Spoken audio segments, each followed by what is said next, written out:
Basically, I find your message. I don't accept you. I don't accept your letters. I don't accept your call. Even when the call is not from you, or I am accepted by those people who have authority to do things. I find that when people don't want to accept something or don't want to believe something, they'll act and do things that mean we don't accept you. We don't care what you have to say, and we don't care what proofs you bring or what baggage it means. We're not going to support you. We're not going to do. Oh yeah, you can eke along. You can prove your suffering by some demonstration. It might look real poor to us, and we'll probably feel inwardly sorry at some point. But by and large, it's not your lack of show for things in life. That's all on you. We we're getting a group together that says that that doesn't mean anything. We don't care if the authority is higher than us that accepts you. We're just really basically about us, and definitely not about you. Now, I've talked about this before on other YouTube clips and blogs, but it's still fresh and new.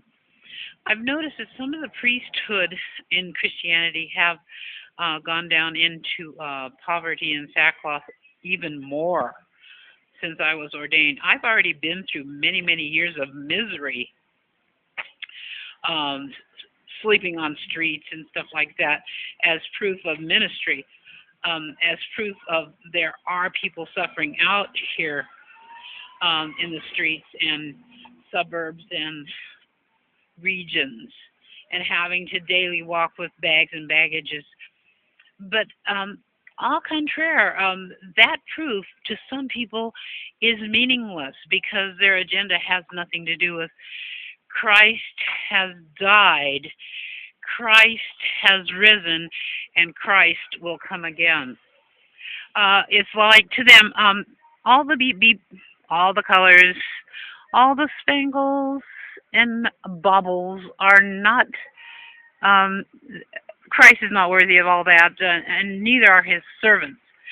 So I continue to make my reports. I continue to be on this journey because I know Christ will come again. And the things that you see around me today in this video, it's not about what you see that is behind me, that is an evidence that I exist. It's the reality that I still exist, and I exist in a region of suffering. Then you're going to might ask me, well, do you receive anything at all? Yes, of course. I get a small donation besides my in my income monthly. That's not an allotment to distribute to the poor, to help others, to build buildings, to make things accessible and answer and solve the questions.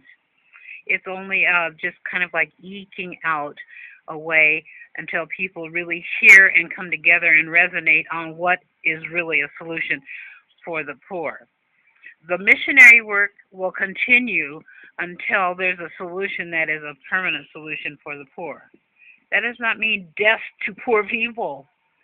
It means lifting them out of their suffering, and praise Christ for the answers. Thank you.